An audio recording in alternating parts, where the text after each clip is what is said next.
I was successful, but it just wasn't mine.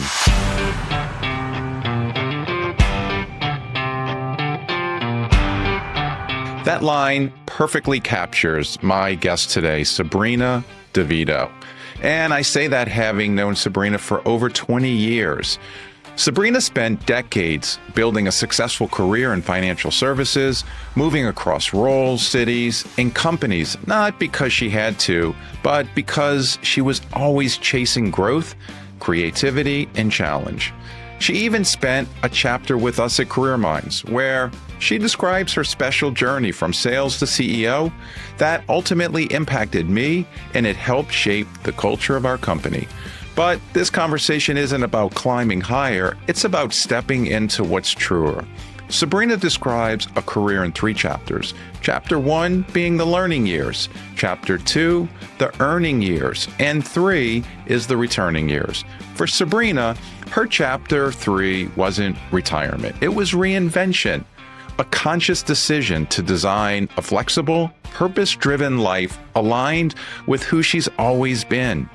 This is a conversation about listening to the clues, letting go of what looks good on paper, and choosing what feels good in your heart. So, without further ado, please enjoy my good friend Sabrina DeVito and her clocking out journey. Sabrina, welcome to the podcast. It's great to see you. Awesome. It's great to see you too. Thanks for having me. Absolutely. So I have to first say, this is probably one of the more special episodes that I'm going to do because I have 2 reasons.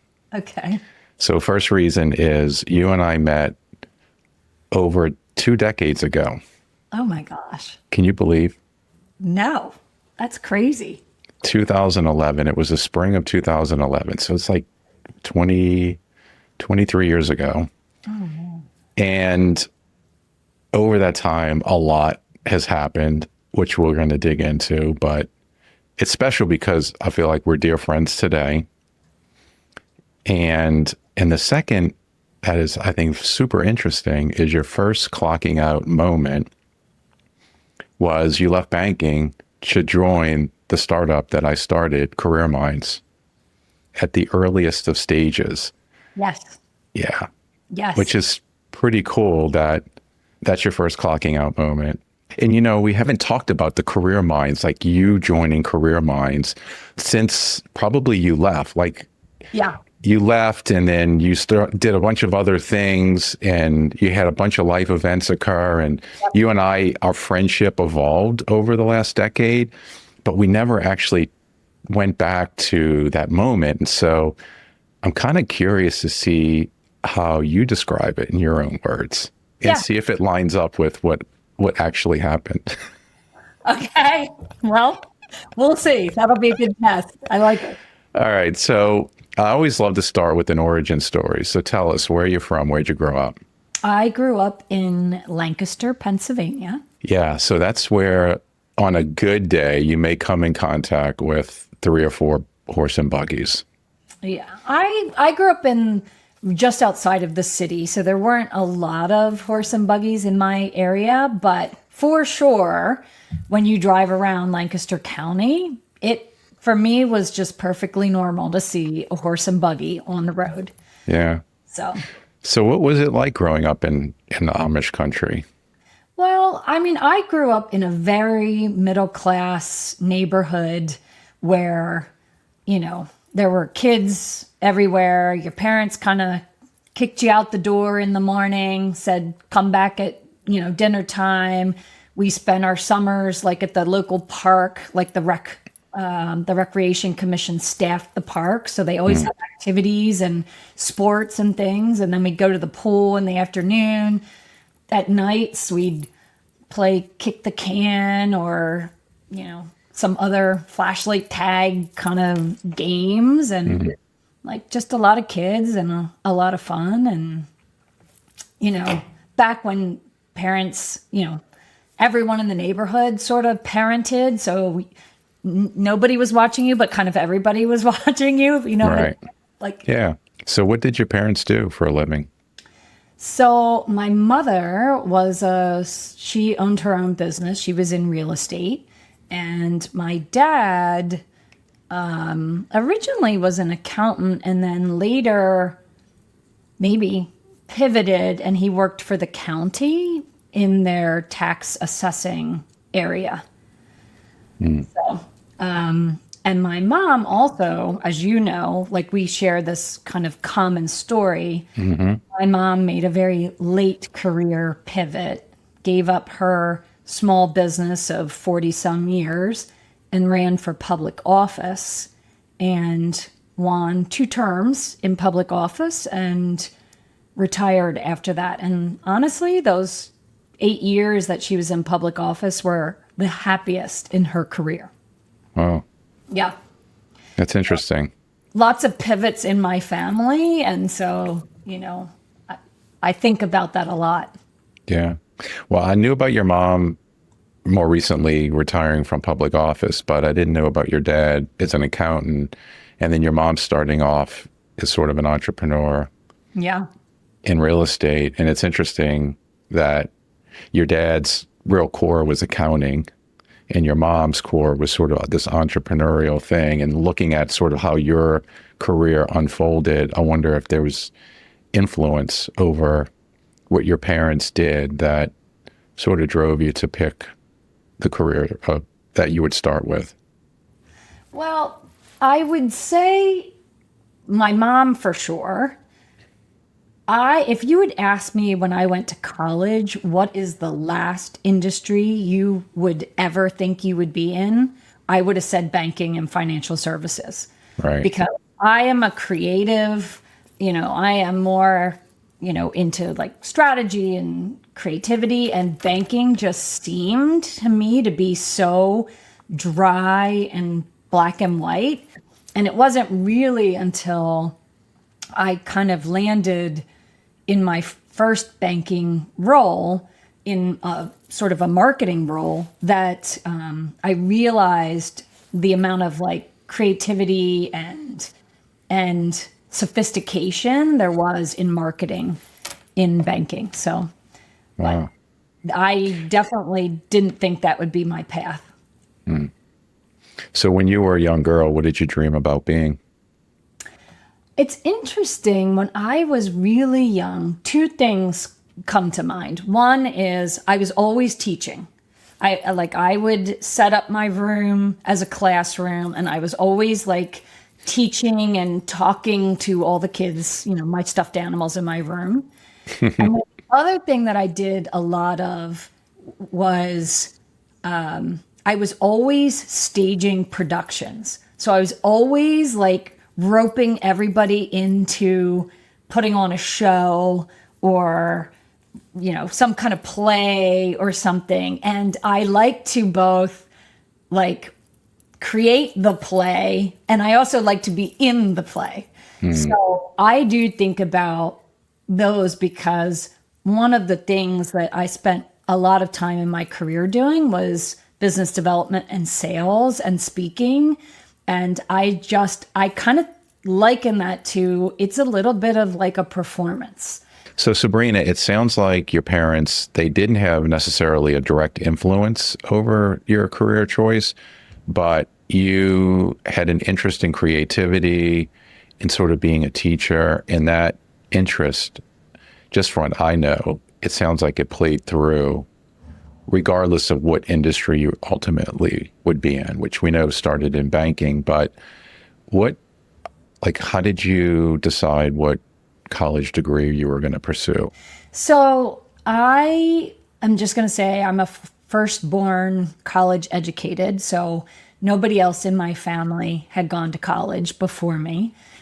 And honestly, my parents did not know how to really like give me advice about it. It was very clear that I needed to go to college. Let me just say that. That was not really negotiable, but picking a college was, and what to do, they didn't have a whole lot to offer. So we toured lots of schools. I ended up picking a school, frankly, that felt like my hometown and felt comfortable as opposed to, wasn't necessarily the most academically rigorous.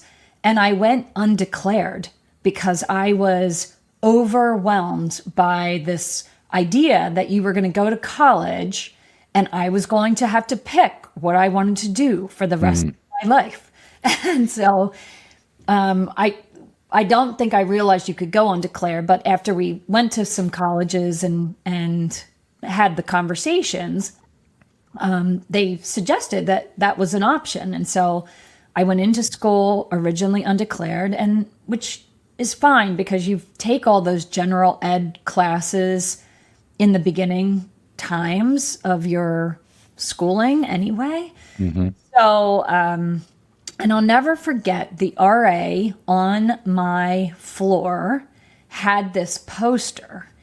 And it was a poster that said, I didn't even think I knew this was a major, but it said, a communication degree is, and then it had all these words that described what a communication degree was. And I was like, that is what I want to do.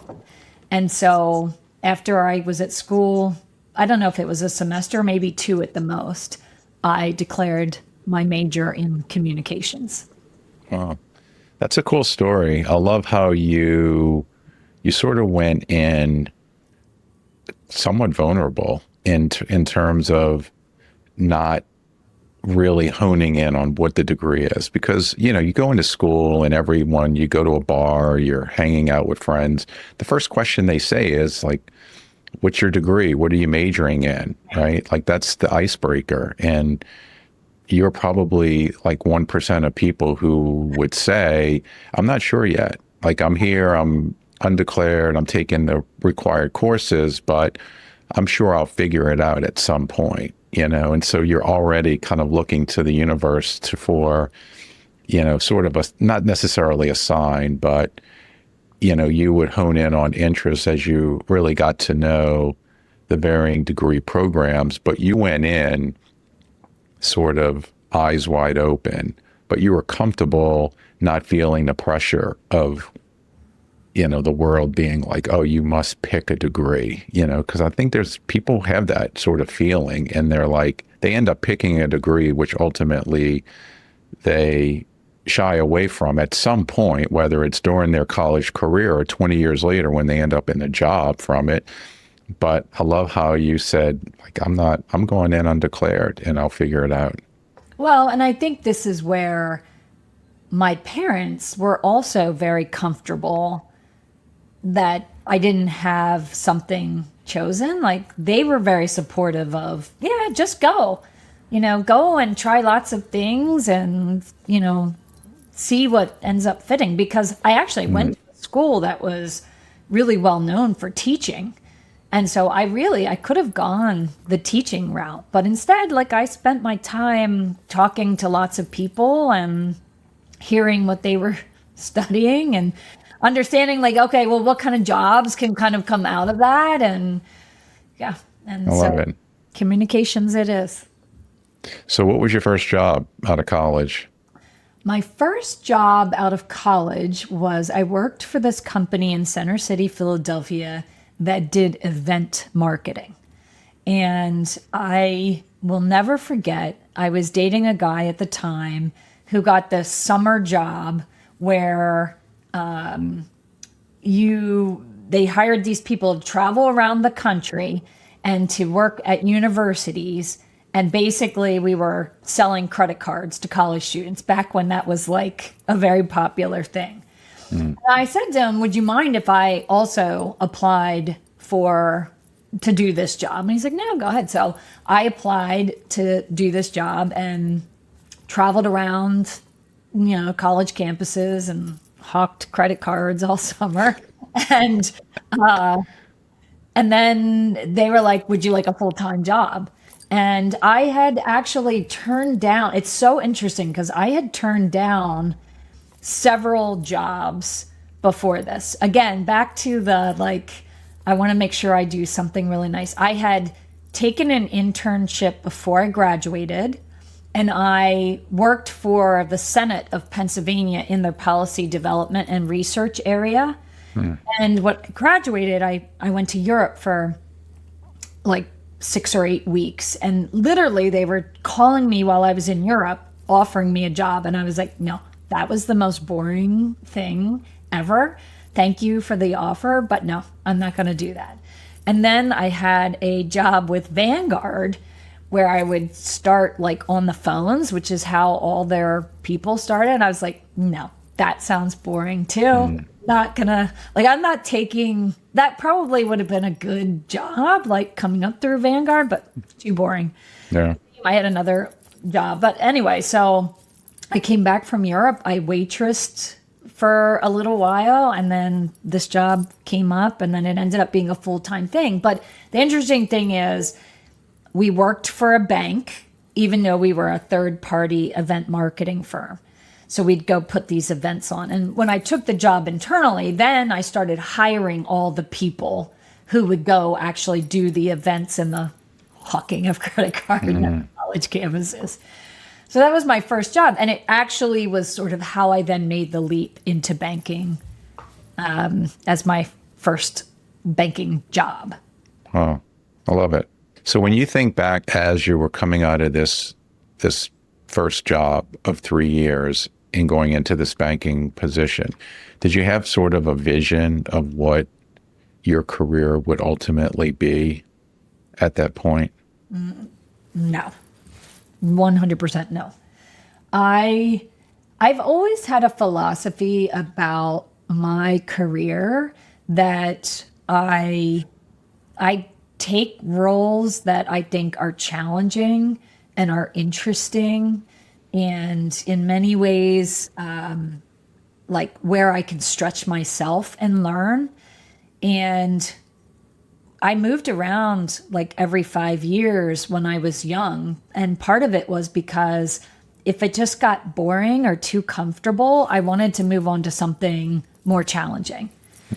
So I didn't really know what that vision would be, but I always did things that I really liked. So I always worked really hard at them. And because I worked really hard at them, I feel like I was always very rewarded in my roles. And so I was given more responsibility, and I climbed the ladder pretty quickly as a young person. Wow. That's impressive. It seems like you never got comfortable, and you had this ability to recognize when it was time to start like looking for the next thing. And I wonder, how do you, like, when you think about your banking career, how long was that? And then how quickly did that evolve? And where did you ultimately decide that banking was just not going to be the industry I'm going to be in any longer?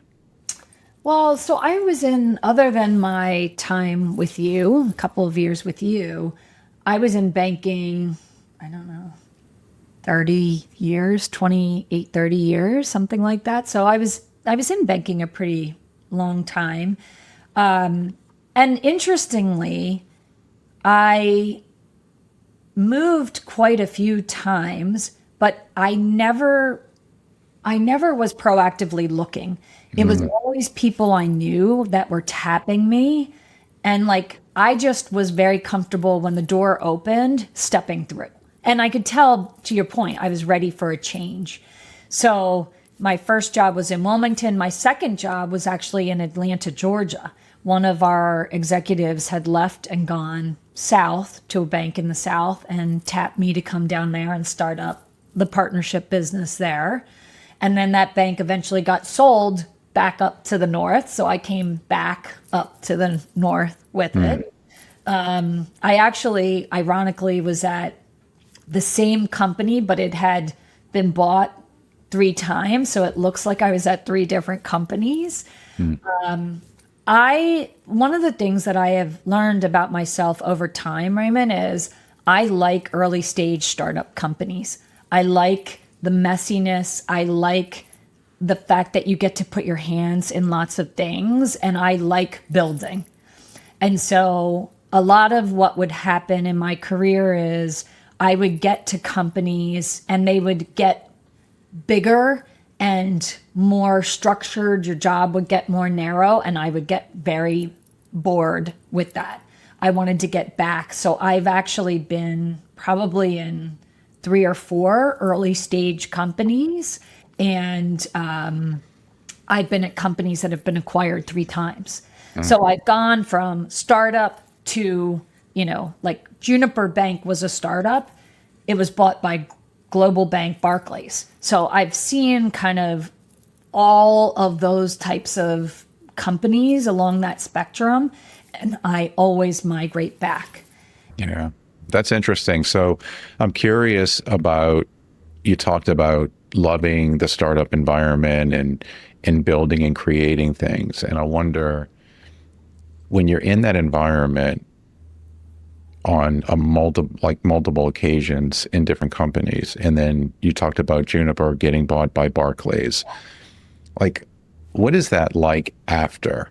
For someone who thrives in the startup, culture changes in some cases overnight, depending on what the acquisition looks like. But like in each of those circumstances, is there a point where you're like, okay, I'm this is not what I want to continue to do? Like, is there, Yeah. what, because it seems like there's on each occasion, every scenario, you're in a new environment that isn't as exciting as it was building it. And is that you get to a point where you're like, okay, I'm done, and you move, you leave? Because I know a lot of people have that situation. There's lots of M&A stuff that happens in the world, and people's companies get bought, and they're sort of like, okay, now what? How do I figure this out? Yeah. I mean, if I just went back and thought about the patterns that I saw since I've gone through it 3 times, the challenge is that when you're in an early stage company, you have a certain culture, first of all. You have certain policies and practices. And then when you become part of a large global company, it's most times the way large global companies behave is they need you to fall in line with their, more aligned to their culture, more aligned to their practices and their policies. And what they don't realize is it's those things that strip the goodness out of their startup, and then, make the startup become more like this slower moving, more bureaucratic, more policy driven, company. And so usually there's a grace period. So usually you get acquired, and, in some cases it's a year, 2, 3, like you might have a period of time where it's very gradual, but there are just things that like stick out in your mind where it's like you can see death by 1,000 cuts because they start changing like things. Like, I'll never forget, like at one company, this seems so crazy, but it's like we always had fruit in the break areas. And it's like when the big company came along, it was like, get rid of the fruit.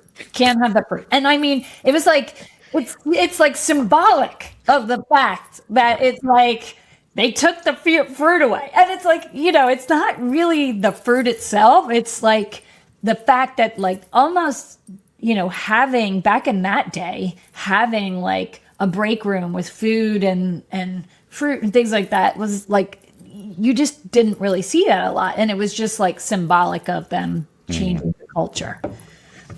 I think it would be great to have you talk a little bit about this first clocking out moment. So you're now, I think you're at Barclays. I'm at Barclays.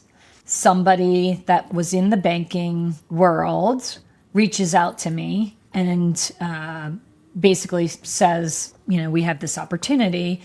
And what has happened at this point at Barclays is, remember, I start with Juniper Bank, Barclays buys it. We have a grace period of, I don't know, a couple of years where things are going well. And they're kind of letting us independently, but slowly they start taking over I start there in business development.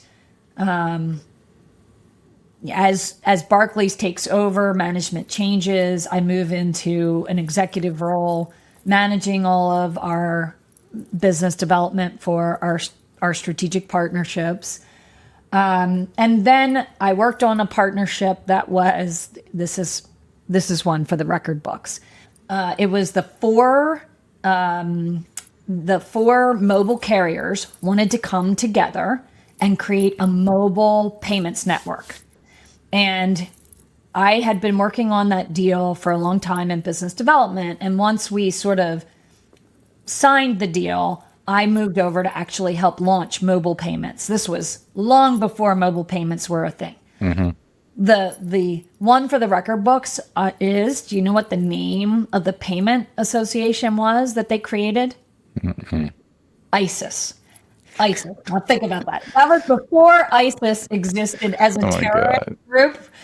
We were a mobile payments network that was called ISIS. Anyway, and so it was, again, because like I had been moving along, taking on more things. The problem became that at this point, Global Barclays had taken over, and I'm negotiating with these carriers. I get the U.S. Barclays on board. Then I get on a plane. I go over to the UK. The UK wanted something different. Then I come back to the US and try to get the US aligned with what the UK said. Then I had to get the carriers.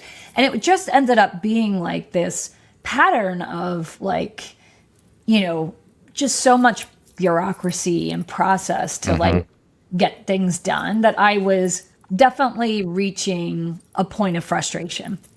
And so when I got this call about the opportunity, I listened. I was like, sure. And so, as you know, the former CEO of Juniper Bank was an investor looking to invest in career minds at the time, and you needed help in business development. And so I was like, yeah, that's like something I love to do. And I was ready for the change, and it was risky. I mean, I had never gone to a startup. There were 3 of us when we first started. You were number 3. Number 3. Yeah. So we were very small, but it was interesting. And like, it was something we had to like figure out. And like, we didn't have like processes and like things. And so like, it was just a great experience. And I was so glad I did it because I learned so much, like about how to be really scrappy and, how to be resourceful in ways that like in banking you wouldn't have to be, you know what I'm saying? Mm-hmm. So, yeah, I love hearing you say that. And I mentioned earlier about hearing your version of the story. And I think how you came at it as someone who had spent, a decade or 2 in banking, and then is not just thinking about going to another startup, but it's a startup in a completely different industry. It's like banking to HR services and outplacement. And so it's a field that you knew sales and marketing, communications, but it's a new field. And so from my perspective, there was a huge amount of trust that you had to put into this person who was, sort of presenting this opportunity. And what's interesting from my perspective is I have an investor who is willing to write a check, really believes in the business, and sees a industry veteran in human resources with a really good idea, but no real sales and marketing experience. And he says to me, I'll write this check if you hire Sabrina. And it was sort of the trust factor from my perspective was she's going to be amazing. And I was really excited about it, but I was a little nervous at the same time. But I think that, it obviously worked out for both of us at the time. Absolutely. And so you made the leap of faith and you joined Career Minds as head of sales and marketing. We raised, a couple $1 million, and we were off to the races to, you know, continue on this journey that had been underway for about 2 years at this point. It was around the spring of 2011. Yep. Yeah. Yeah. It was great. I mean, first off, I was lucky to have such great people to work with. And I think we all had the same kind of like roll up our sleeves, dig in, do whatever we needed to do to make things happen. So you were at Career Minds for 3 years. And what's really interesting, Sabrina, is there was this point after 2 years where our board of directors Yeah. felt like in order for us to get to this inflection of break even, that we needed a sales and marketing minded CEO to Right. take the company to the next level. And this is a part, I don't share this very much. And you know me, I am like almost zero ego. Yeah. And so it was around, I want to say it was around 2012-ish Yeah. when I passed the reins to you and you became CEO of Career Minds for about a year. Yeah. And I have to say, first of all, was one of the most uncomfortable things. I remember we were at Fridays having lunch, and it was going to be the date that we announced to the employees that Raymond's stepping aside and Sabrina is taking over as CEO. And do you remember that lunch? Yeah. Oh my gosh. It's Yeah. like, yeah, it was, but I have to say, just from my perspective, and I'd love to hear your perspective of it.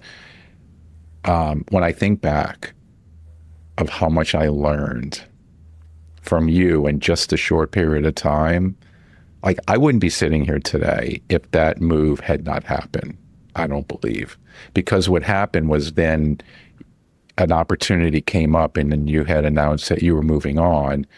And I knew I had clarity on what it would take and what I needed to do to go to the next level. And so it was almost like that interim spot that you were in gave me the clarity and taught me so much in order for me to be like, okay, I get it. Yeah.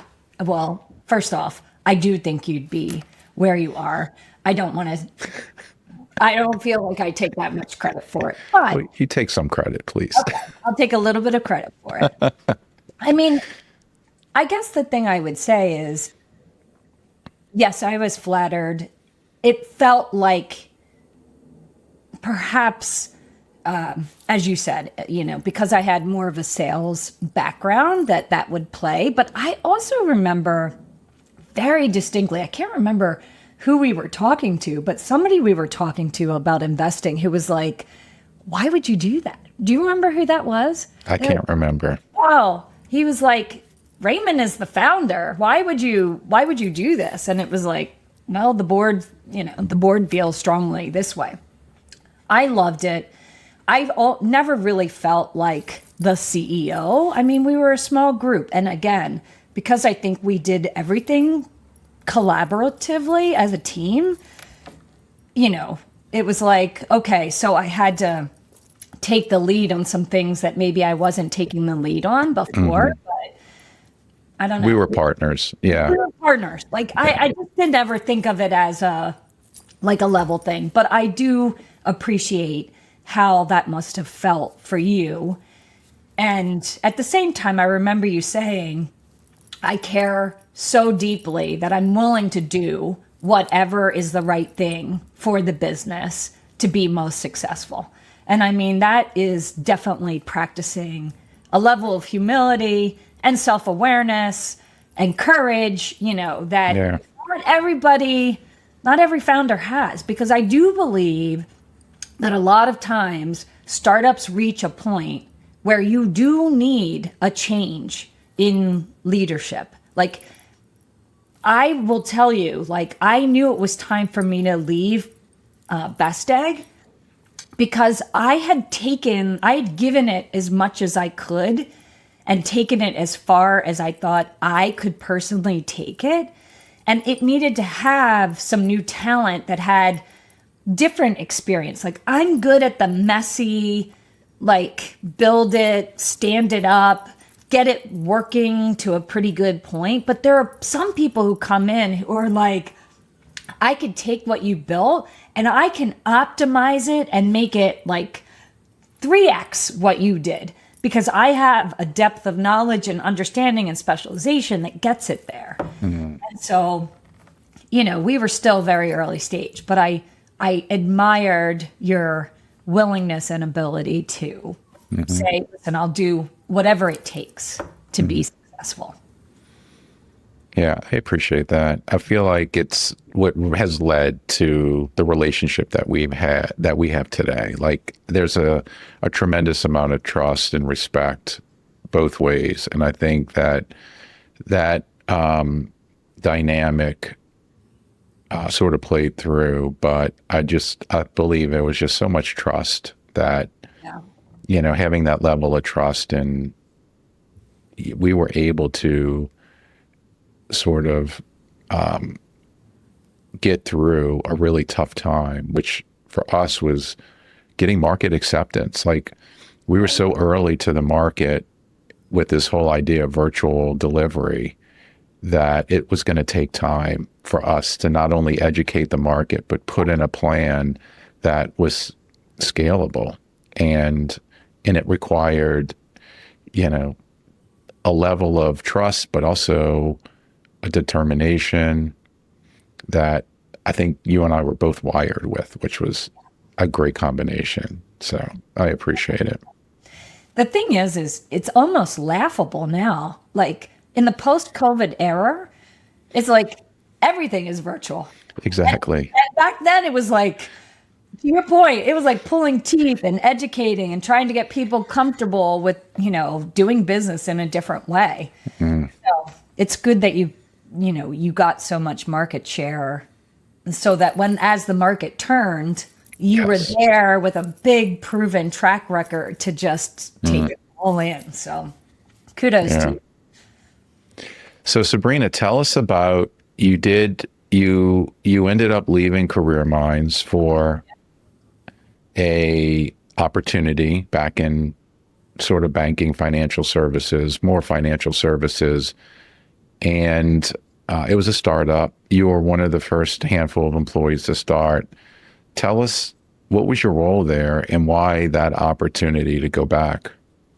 Someone from my network that I had worked with at Barclays started a financial technology company called Best Egg. And they wanted to get into the partnership business and needed somebody to come lead that business and build it out. Sales, marketing, partners, all these things. And it was a really hot space at that time. Like lots of companies that were entering the space. We were doing things differently. It was really fast paced. And so I took the opportunity to get back into banking. There was, as you know, banking is a very lucrative field. And at the time I was freshly divorced. I had 2 kids that I needed to think about putting through college. And as I mentioned, my husband was a stay-at-home dad, so he didn't work. He didn't have income. And so at a certain point, it was just fortuitous for me to make the change and get back to banking. So I did what I did, which is I built a sales and business development function. I built out a strategic partnership platform for the business and went about securing their first dozen or so partners. And then we thought we were bought, like year 3. We thought we were bought by a big bank, and we thought it was going to be this, great short stint, big payout. It was going to be great. And we ended up having a lawsuit that came against us from the state of Colorado. And as a result of that, the bank got cold feet. And, it's one thing to sue a teeny little company like ours. It's another thing to bring on a lawsuit when you're part of a big bank. And so at that point, we didn't really, we didn't have a plan, to be very honest with you. Like we thought we spent a year in due diligence and we thought we were going to be bought.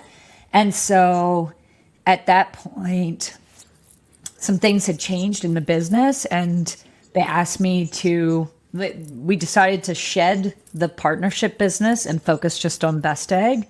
And I started a journey of a bunch of different roles where originally I worked on like the brand and who is Best Egg, because at this point we needed to define our future. And then eventually I stepped in to be the chief strategy officer. I had during that time so many different roles. So I had branding, customer experience, insights, innovation, our digital platform, our financial health product. I even managed HR before I left. Like it was more like a startup for me because I was given lots of different assignments. Interestingly, I spent 10 years there. 9.75 of those, I was the only female executive on our executive team. So that was a whole set of dynamics and interesting learning and experience. And then about 2 years before I left the company, I had the itch. And I started to really do some soul searching on what is it that I wanted to do next. And I called you because I was like, I want to hire a coach to actually help me think through what I want to do next, because I have a firm belief, I think you share this belief, which is while you are still working, you can be doing lots of things to position yourself for the next thing. And that can be, I had lots of opportunities to do things at work that were moving me in that direction, and I can share what those were. But I can also be doing things outside of work, like taking classes or experimenting with things that I thought I wanted to do next to make sure that they were a good fit. My challenge was not like figuring out what. It was like I had 8 things I wanted to do and I needed to narrow it down because it was like too many things. And so I went through, I worked with a coach. And so one of the things that I felt when I worked with this coach was I didn't feel that there was a great process to actually get clear and reassess and connect lots of dots in my life to like figure out what that next thing was. And so, that's kind of became one of my passion projects and I started working on that while I was still working. When I would mentor people and they would say, I'd have these mentees who would be like, I don't know what I want to do when I grow up. And I was like, I started to like create a methodology to like talk and walk them through like different parts of their life and how those things might come together to shed clarity on the possibilities of things you could do. And then my advice to them would be figure out how to experiment with those types of things while you're still employed and start laying the groundwork to leave. And that's sort of what I did for myself as well. I love that. I love that. Those examples. Sabrina, I'm wondering, you talked about this itch and you were at Best Egg and around 2-ish, 3 years before you ended up leaving, you felt this itch. And I wonder, is there something in the job that creates the itch? Like, were you starting to feel some burnout, some disengagement, lack of fulfillment in the work? Like, what were the symptoms, would you say, led to the itch that you were feeling? I didn't feel like I was stretched and learning as much. I also, again, the company was getting bigger, jobs felt like they were getting a little bit more narrow. And and it just wasn't quite as interesting for me personally. Like I like to build. Like that's what I like to do. I like to figure things out and build and figure out how to stand them up in a way. And we were kind of reaching a point of maturity where there was less of that to be done.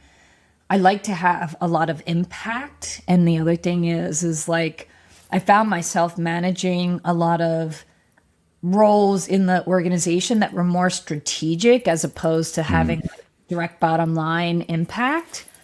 And honestly, like I even started saying to myself, like, I am really great at business development and sales. And I love that. And I'm not spending any time doing that anymore.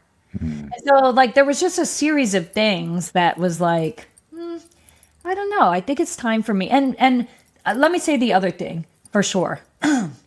My kids were in college or like almost through college. Like I knew my financial obligations to my family were nearing the end.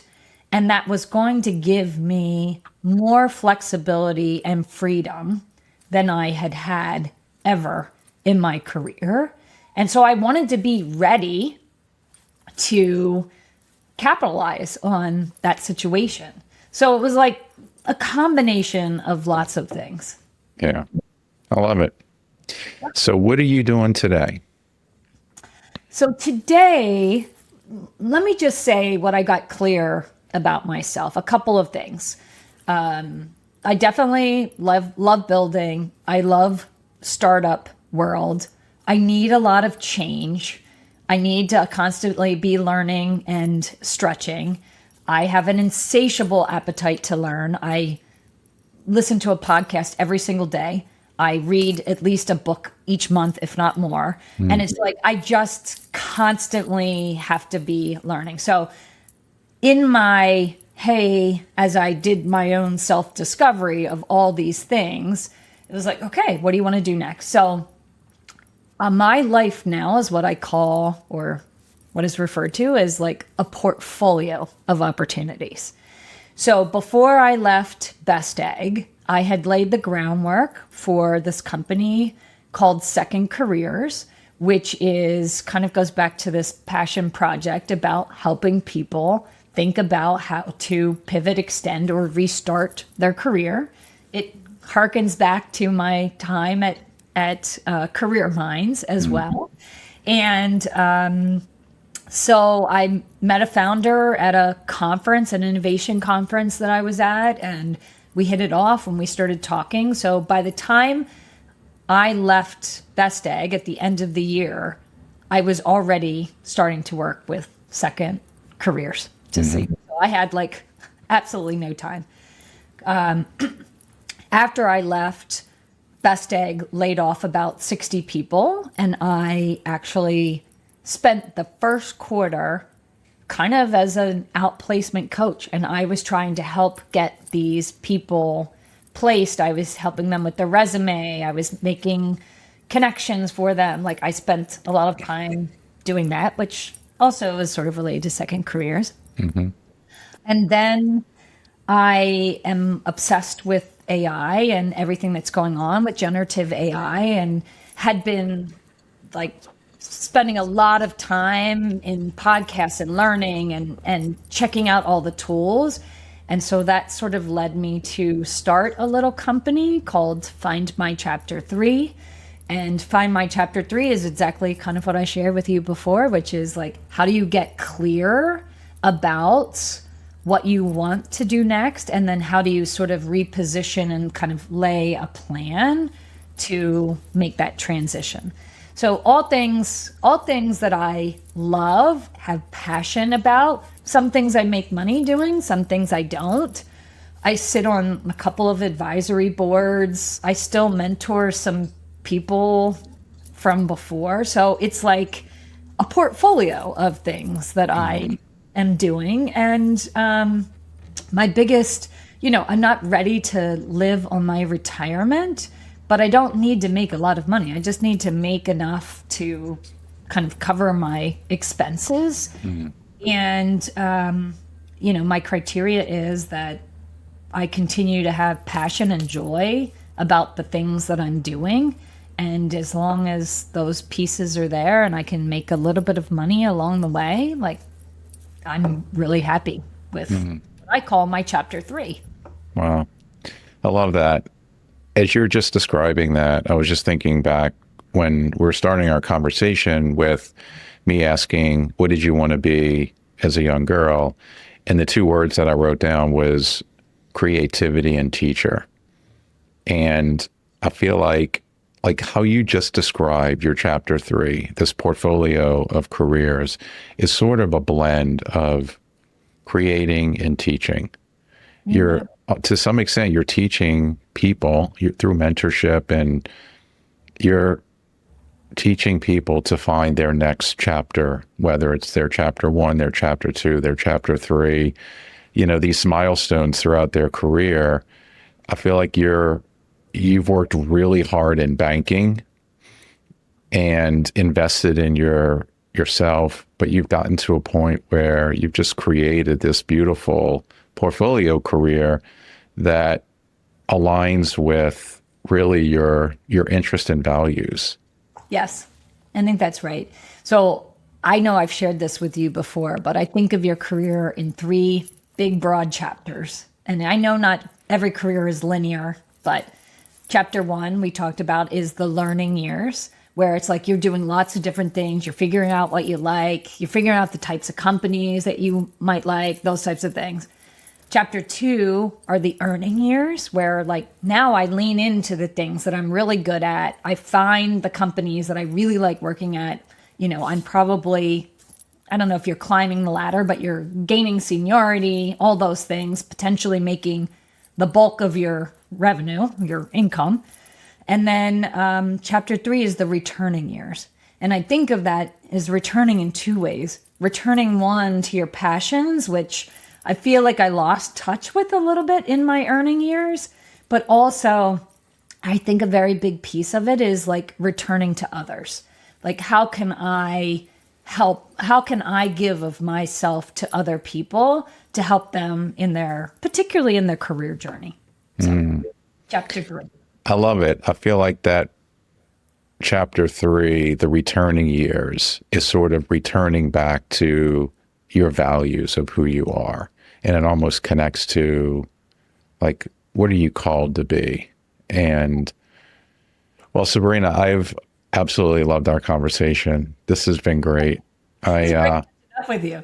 Yeah, I appreciate you sharing your journey. I've obviously known you for two decades now.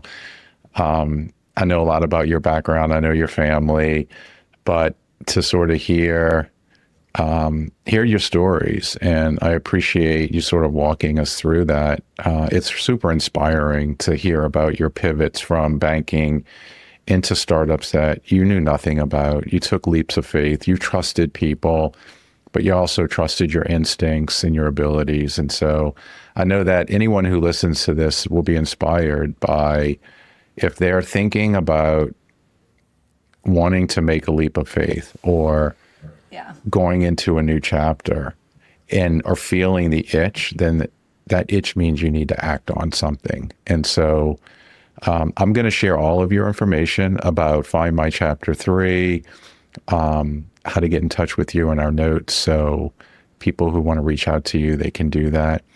And happy birthday, by the way. Thank you. This was a nice birthday present. Yes, absolutely. And I really appreciate it. Yeah, great. Thanks so much, Raymond. Loved it. Thanks, everyone, for listening. Until next time. Hello, everyone. It's Raymond again here. I want to take a moment to say a special thanks to our sponsor, Career Minds. They're a global provider of career transition and career development solutions. And if you'd like to hear more on Clocking Out, we'd love for you to take a second and click follow of your favorite podcast app. And while you're there, leave us a rating or review. It really helps new listeners find the show. You can also watch the full episode on YouTube. Just search Clocking Out with Raymond Lee and hit subscribe. And if you're listening on Spotify, don't forget to check out our episode polls or just drop us a comment. We'd love to hear your thoughts. Finally, if you or someone you know has a story to share about navigating change, taking a risk, or rethinking your career, we want to hear from you. Head to the link in our show notes and fill out the form to be considered for a future episode.